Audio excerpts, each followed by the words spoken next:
Hello dear students, कैसे हैं आप सभी। आशा करती हूँ आप सब ठीक होंगे, स्वस्थ होंगे, अच्छे होंगे। आईसीटी वर्चुअल क्लासरूम देहरादून में आप सभी का स्वागत करती हूँ। मेरा नाम समता है और बच्चों क्लास 6 में आपका चैप्टर भोजन और ये कहाँ से आता है चैप्टर आपका कंप्लीट हो चुका है।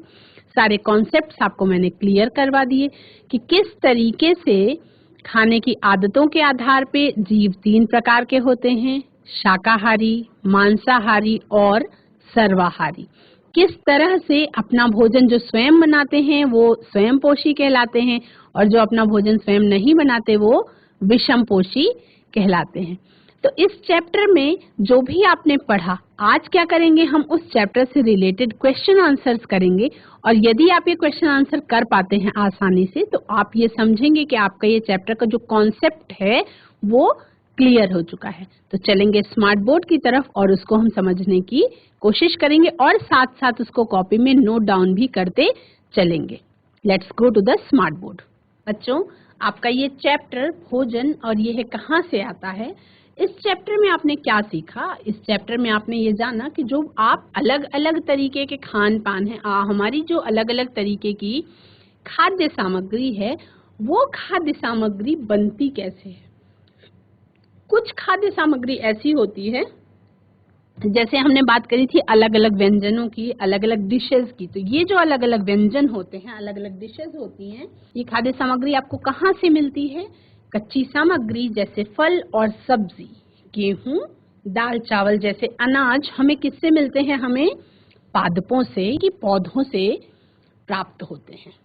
कुछ अन्य खाद्य पदार्थ, कच्ची सामग्री जैसे फल और सब्जी, गेहूं, दाल चावल जैसे अनाज हमें पादपों से प्राप्त होते हैं। कुछ अन्य खाद्य पदार्थ जैसे दूध, अंडा, मुर्गा, मछली, झींगा, मांस आदि हमें किससे प्राप्त होते हैं? जंतुओं से प्राप्त होते हैं। तो हम चैप्टर में क्या पढ़ रहे हैं? भोजन कहाँ से आता है। हम क्या पढ़ रहे हैं कि भोजन जो है वो हमें कहाँ से मिलता है, ये भोजन हमें कहाँ से मिलता है, यानी कि हम भोजन के स्रोत के बारे में चर्चा कर रहे हैं। हम किसके बारे में चर्चा कर रहे हैं? भोजन के स्रोत के बारे में चर्चा कर रहे हैं। तो जैसे आपको बताया मैंने कि जो कच्ची सामग्री होती है, फल है, सब्जी है, गेहूं, दाल, चावल है, ये हमें पौधों से मिलते हैं। आपको क्या करना है, अब जो भी चीज आप खा रहे हैं उसमें आपको कुछ चीजें ध्यान रखनी है। जब आप कोई चीज खाएंगे तो खाते समय आप सोचेंगे कि क्या ये आपको पादपों से प्राप्त हुआ है, क्या ये आपको पौधों से प्राप्त हुआ है, या ये आपको जंतुओं से प्राप्त हुआ है। तो तब आपको पता चल जाएगा कि जंतुओं से मिलने वाले उत्पाद कौन कौन से हैं और पौधों से मिलने वाले। इसी तरह से यदि हम बात करें तो कुछ सामान्य पशु जैसे कि गाय, बकरी और भैंस, ये दूध देने वाले कुछ सामान्य पशु हैं। तो दूध एवं दूध से बनने वाले बहुत सारे उत्पाद जैसे कि मक्खन, क्रीम। मक्खन किससे बनता है बच्चों? दही से बनता है। क्रीम आपका दूध से निकाला जाता है। घी जो है वो मक्खन से या मलाई दोनों तरीके से निकाला जा सकता है। पनीर जो है वो कैसे बनता है?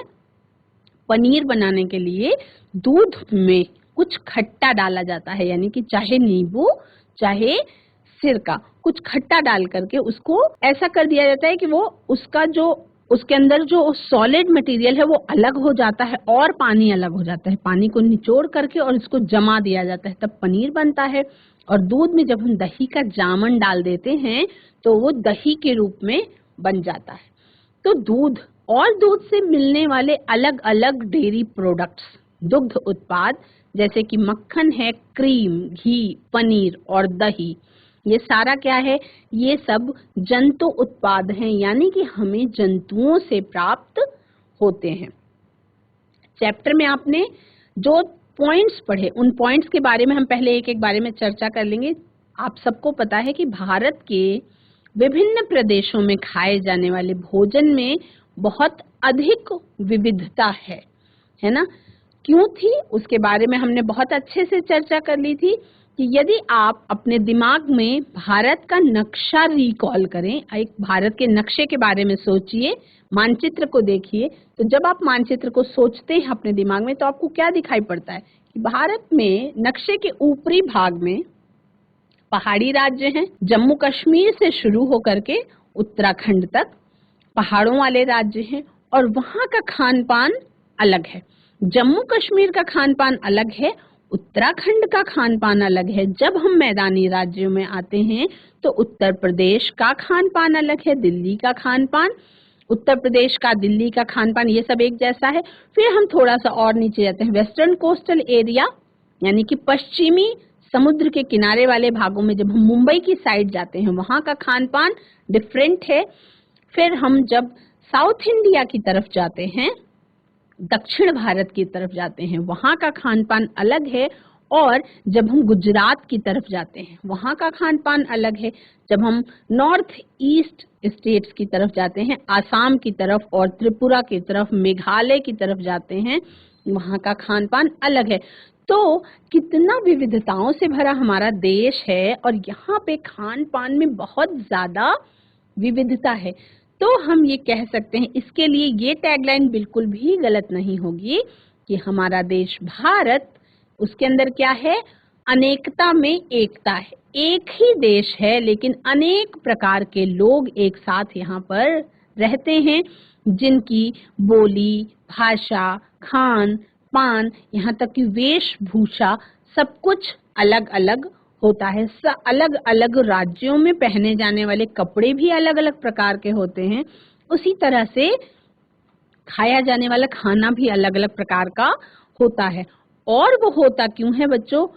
अवेलेबिलिटी के कारण, उपलब्धता के कारण। यानी कि जिस राज्य में जिस खाद्य पदार्थ की उपलब्धता है, जिस राज्य में जो खाद्य पदार्थ बहुत अच्छी मात्रा में पाया जाता है, उस राज्य में उसी खाद्य पदार्थ से बने हुए, उसी सामान से बने हुए भोजन जो है उसका इस्तेमाल ज्यादा किया जाता होगा। तो हमारे भोजन के जो मुख्य स्रोत हैं वो क्या हैं? पौधे और जंतु, यानी कि प्लांट्स और एनिमल्स हैं।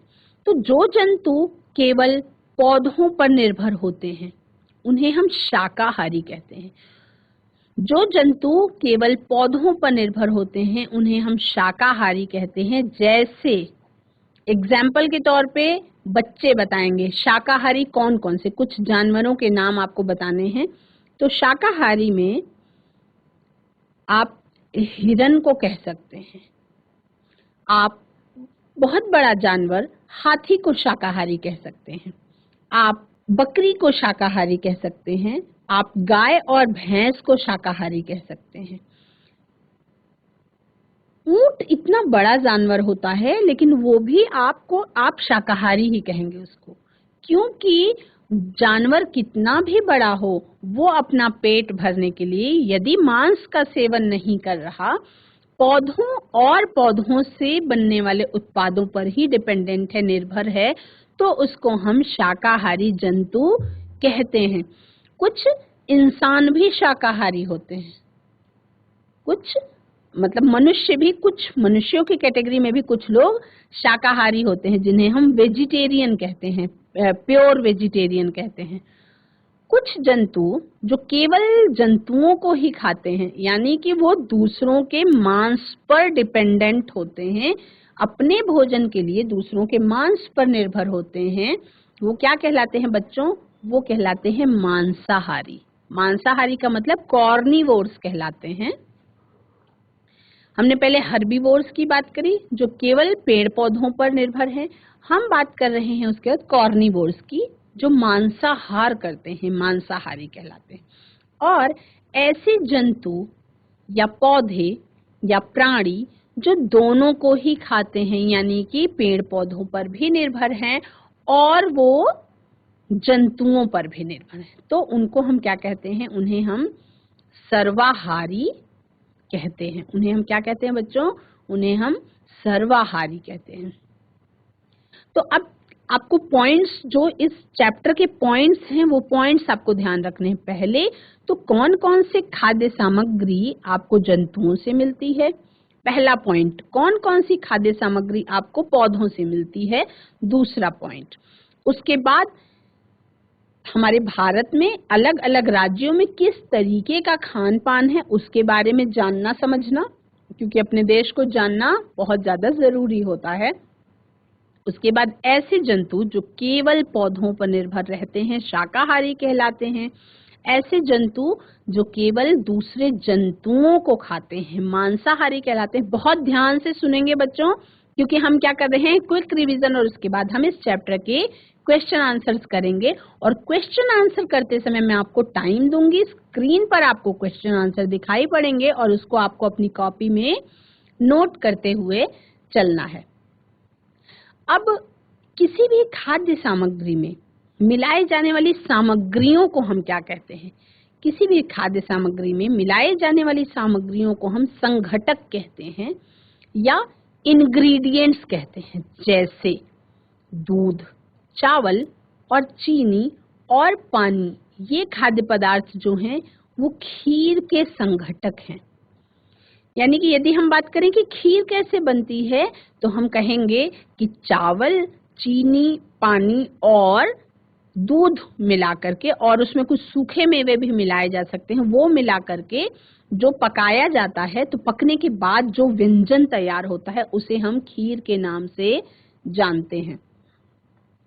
फिर हमने बच्चों स्प्राउट्स के बारे में सुना था। मैंने आपको एक एक्टिविटी भी बताई थी। ध्यान से अगर उसको याद करेंगे एक्टिविटी को, तो आपको ध्यान आएगा कि किसी भी बीज से यदि छोटे पौधे का उगना, ये प्रोसेस क्या कहलाती है? अंकुरण कहलाती है। मैंने आपको चने के बीजों में अंकुरित करने का तरीका बताया कि चने के बीजों में किस तरह से हम अंकुरण कर सकते हैं, और वो अंकुरित होने के बाद वो अंकुरित अनाज स्प्राउट्स कहलाता है। और उसका जो पोषण का लेवल है, जो न्यूट्रिएंट्स का लेवल है, उसका न्यूट्रिशनल लेवल जो है वो बहुत ज्यादा बढ़ जाता है। ठीक है, तो बीज से शिशु पौधे का उगना क्या कहलाता है?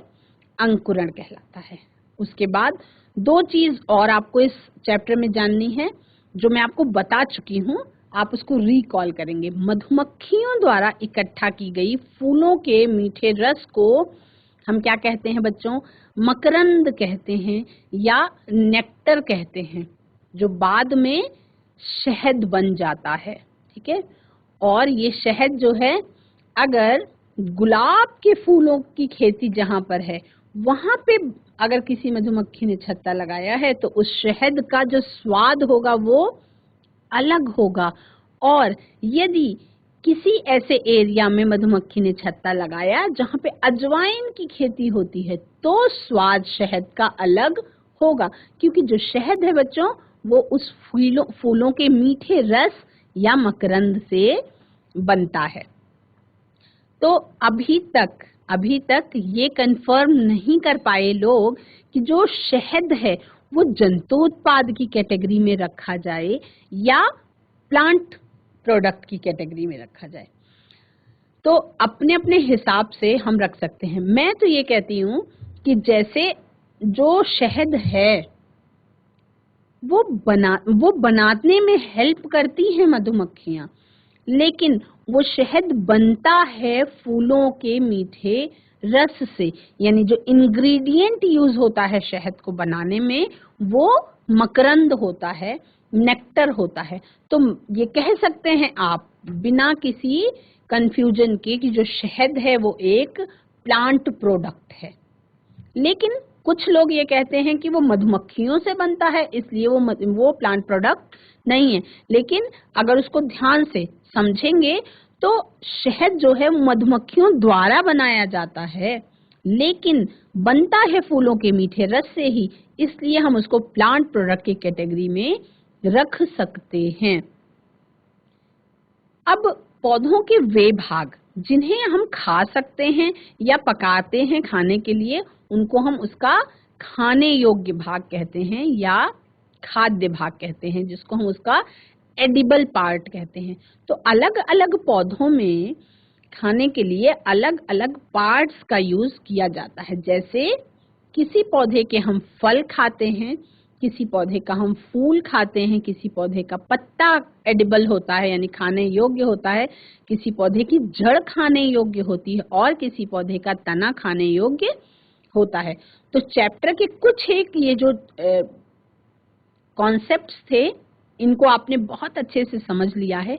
अब इन कॉन्सेप्ट्स में अगर आपको कहीं भी कोई भी कंफ्यूजन है तो आप मुझसे तुरंत पूछ सकते हैं, चैट के माध्यम से उसका समाधान किया जाएगा। अब हम आगे बढ़ेंगे बच्चों और आगे हम क्वेश्चन आंसर लिखेंगे। मैं धीरे धीरे आपको क्वेश्चन आंसर दिखाऊंगी और आपको उसको अपनी कॉपी में नोट डाउन करना है, लिखना है।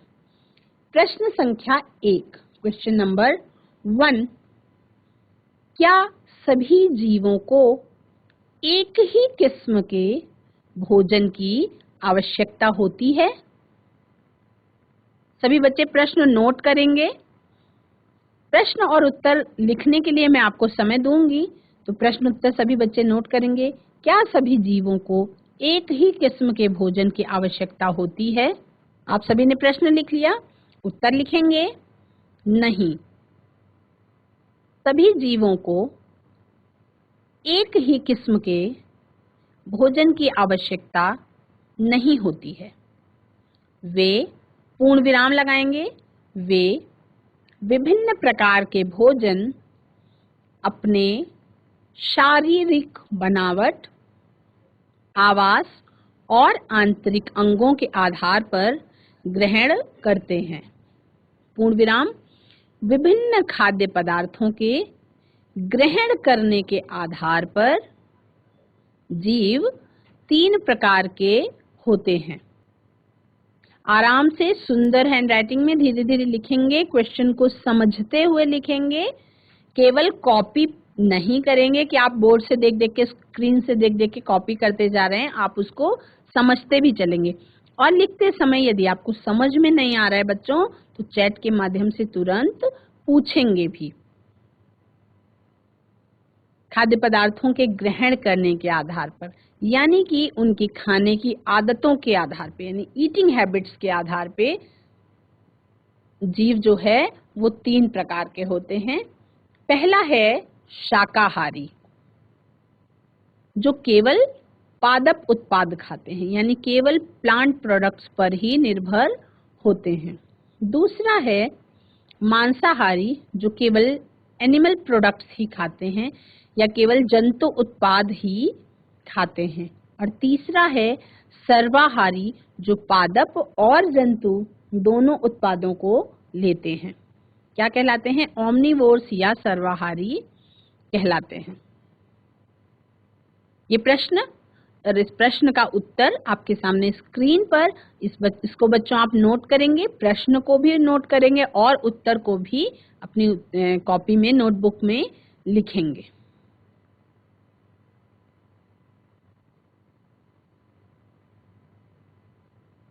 हर प्रश्न के बाद मैं आपको 1 मिनट का टाइम दूंगी और उस 1 मिनट में आप प्रश्न और उत्तर दोनों ही अपनी कॉपी में नोट कर लेंगे।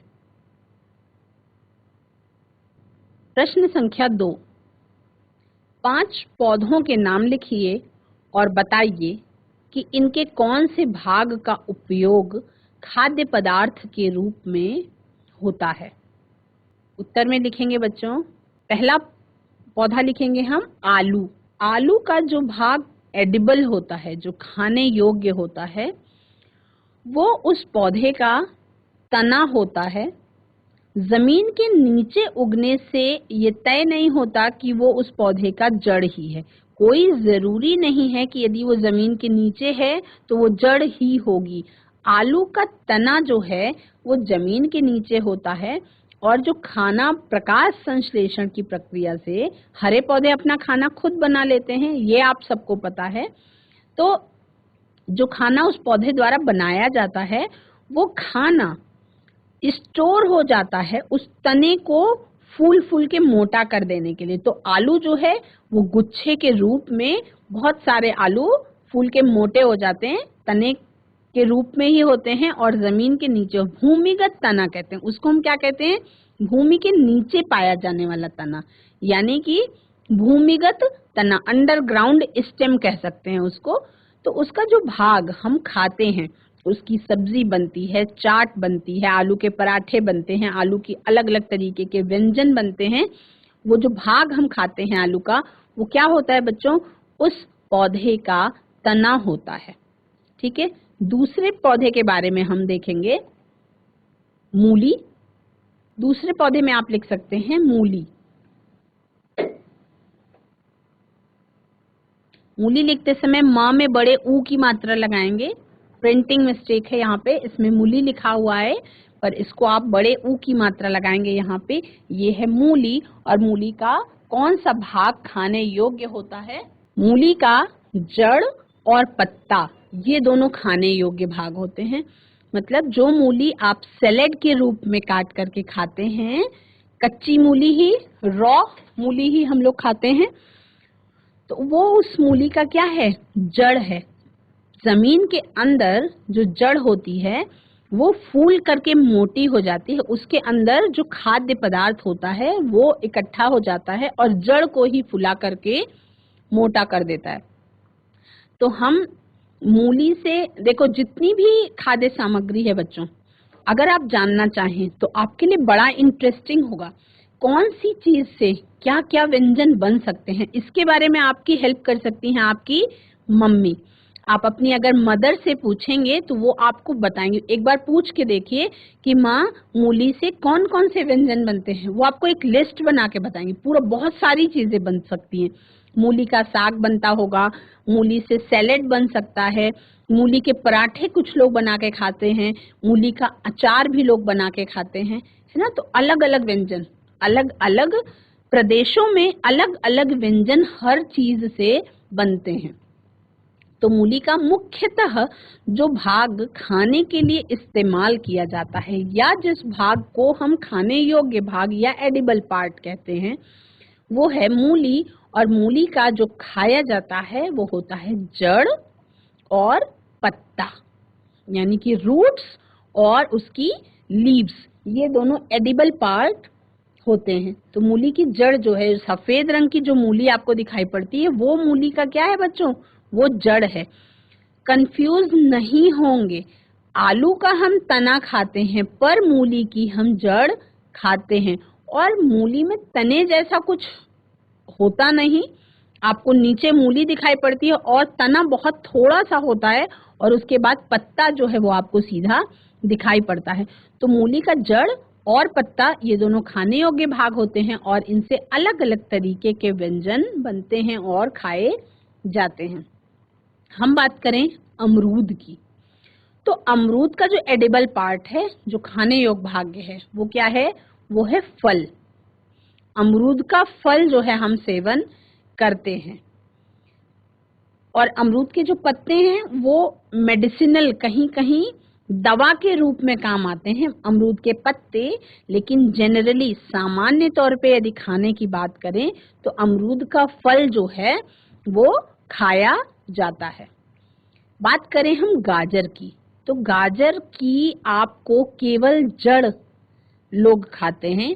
गाजर का जो भाग हम खाते हैं लाल रंग की, जिससे गाजर का हलवा बनता है,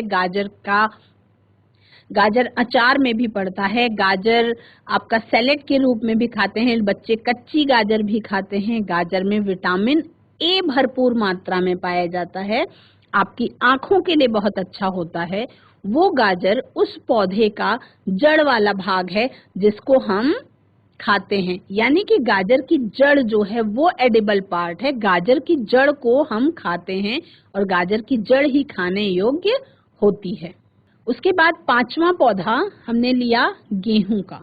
गेहूं का जो पौधा है, इसमें खाने योग्य भाग कौन सा होता है? तो आपको पता है कि गेहूं का फील्ड्स में आपने गेहूं लगे हुए देखा होगा, गेहूं का खेत कभी आपने देखा हो तो आप देखते हैं कि बहुत बहुत दूरी में बहुत बड़े बड़े फील्ड्स में ये गेहूं उगाया जाता है, जिसके पौधे होते हैं।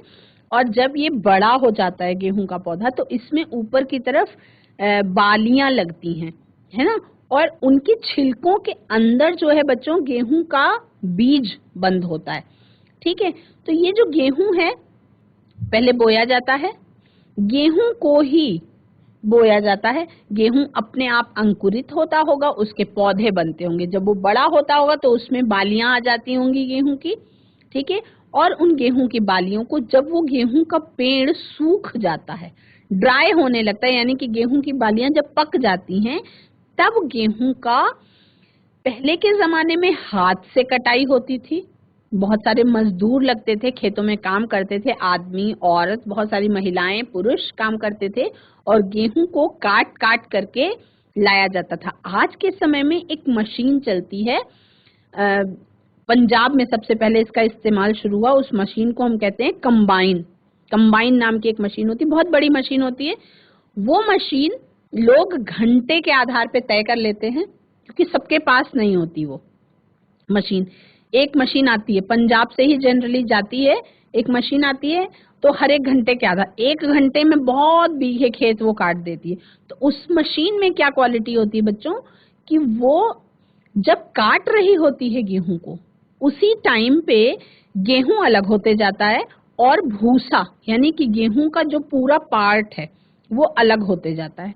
तो हम ये कह सकते हैं कि एडिबल पार्ट मनुष्यों के लिए गेहूं का बीज है, और जो उसका बाकी का पौधा है वो पौधे का भूसा बना दिया जाता है।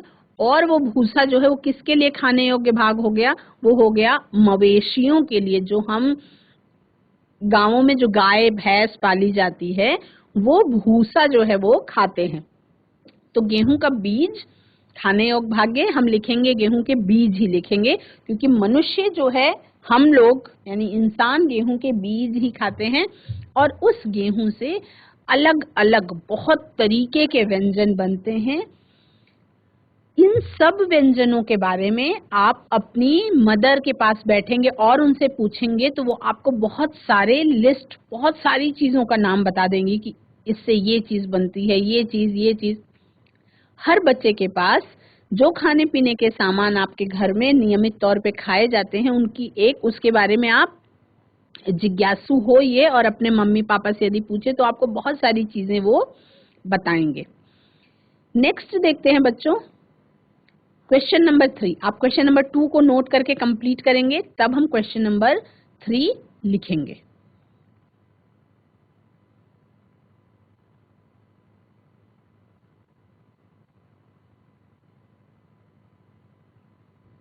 क्वेश्चन नंबर 2 यदि बच्चों ने कंप्लीट कर लिया होगा तो हम अब लिखेंगे क्वेश्चन नंबर 3। इस क्वेश्चन में आपको मैच द फॉलोइंग करने के लिए दिया गया है, यानी कि खाद्य पदार्थों का मिलान कॉलम ए से कॉलम बी में करना है। कॉलम ए में, कॉलम 1 में कुछ खाद्य पदार्थों के नाम दिए गए हैं और कॉलम 2 में उसको मैचिंग करनी है ना, आपको उसके बारे में लिखना है। तो सही सही मैचिंग आपको करनी है। तो स्क्रीन पर आप देख पा रहे हैं, या तो आप लाइन खींच के मैचिंग कर सकते हैं, ये आप इस तरीके से सही कॉलम 1 कॉलम 2 बना करके लिख सकते हैं। आप चाहें तो लाइन खींच करके भी मैचिंग कर सकते हैं, दोनों तरीके से कर सकते हैं। जैसे कॉलम 1 में आपको क्या दिखाई पड़ रहा है, दूध, दही, पनीर और घी। कॉलम 2 में आपको दिखाई पड़ रहा है कि दूसरे जंतुओं को खाते हैं, तो ये नहीं सही है। पादप एवं पादप उत्पाद खाते हैं, ये भी सही नहीं है। सब्जियां हैं, ये भी सही नहीं है। दूध, दही, पनीर और घी, ये सब क्या हैं, ये सभी जंतु उत्पाद हैं या एनिमल प्रोडक्ट्स हैं, या हमें कहाँ से मिलते हैं, जंतुओं से मिलते हैं। तो इस तरह से या तो मैच कर देंगे या सही लिख देंगे, दूध, दही, पनीर, घी, और उसके सामने कॉलम 2 में लिखेंगे सभी जंतु उत्पाद हैं। नेक्स्ट देखते हैं, पालक। हरे रंग के बड़े बड़े पत्ते आप लोगों ने बहुत बार देखे होंगे। पालक पनीर बनता है, पालक की पूड़ी बनती है, पालक का साग बनता है। वो जो अगर आपने अभी तक क्लास 6 में आप हैं, यदि आपने अभी तक पालक नहीं देखी तो आप घर जाएंगे और अपनी मदर से पालक दिखाने के लिए जरूर कहेंगे और पहचान करेंगे, अलग अलग पत्तों को पहचानना जो भी आप खाते पीते हैं बच्चों, उसके बारे में आपको नॉलेज जरूर होनी चाहिए। आप क्या खा रहे हैं, है ना, और उससे आपको क्या फायदा है, उससे आपको क्या नुकसान है, और ये चीज कैसे मिलती है हमें, और इसका कौन सा भाग हम खा रहे हैं, कम से कम इतना पता होना जरूर चाहिए। क्योंकि बच्चों के अंदर यदि जागरूकता आ जाए, बच्चे अगर अवेयर हो जाएं, तो कभी कोई गलत चीज नहीं खाएंगे, और अगर कभी कोई खराब चीज नहीं खाएंगे तो क्या होगा, वो स्वस्थ रहेंगे, है ना। तो पालक, फूल गोभी और गाजर, ये क्या है, ये सब्जियों की कैटेगरी में आते हैं। या हम नीचे इस तरह से भी लिख सकते हैं, पालक, फूल गोभी, गाजर, और सामने कॉलम 2 में लिखेंगे सब्जियां हैं। तीसरा देखते हैं, शेर एवं बाघ। शेर एवं बाघ क्या है, ये दूसरे जंतुओं को खाते हैं। शेर एवं बाघ क्या है, ये दूसरे जंतुओं को खाते हैं। और शाकाहारी जो वेजिटेरियन होते हैं वो क्या खाते हैं। अब शाकाहारी अलग चीज है और वेजिटेरियन अलग चीज है, इसको ध्यान से समझेंगे। वेजिटेरियन हम कहते हैं जो इंसान शाकाहारी होता है उसको हम वेजिटेरियन कहते हैं। लेकिन अगर हर जानवरों की बात की जाए तो हर्बीवोर्स कहलाते हैं वो। हिंदी में दोनों के लिए एक ही शब्द इस्तेमाल होता है, शाकाहारी, लेकिन हम इंग्लिश की बात करें तो इंसानों को हर्बीवोर्स नहीं कह सकते। अगर इंसान कोई है जो शाकाहारी है तो उसको हम हर्बीवोर्स नहीं कह सकते, क्योंकि वो जंतु उत्पाद भी खाता है, वो दूध, दही, घी, पनीर, मक्खन भी खाता है और प्लांट प्रोडक्ट्स भी खाता है। तो इंसानों को हम वेजिटेरियन कह सकते हैं, लेकिन हम जानवरों की यदि बात करते हैं तो उनको हम हर्बीवोर्स कह सकते हैं। तो शाकाहारी जो है वो पादप एवं पादप उत्पाद खाते हैं। तो हम बात करें शेर और बाघ की, तो ये क्या करते हैं, ये दूसरे जंतुओं को खाते हैं। और शाकाहारी जो होते हैं वो पादप एवं पादप उत्पाद खाते हैं। तो ये सभी बच्चे अपनी कॉपी नोट करेंगे।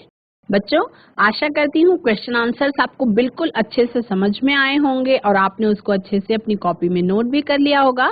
आज की क्लास में इतना ही। अगले सेशन में हम कुछ और क्वेश्चन आंसर्स कंप्लीट करेंगे इस चैप्टर के। That's all for today. Have a nice day. Take care.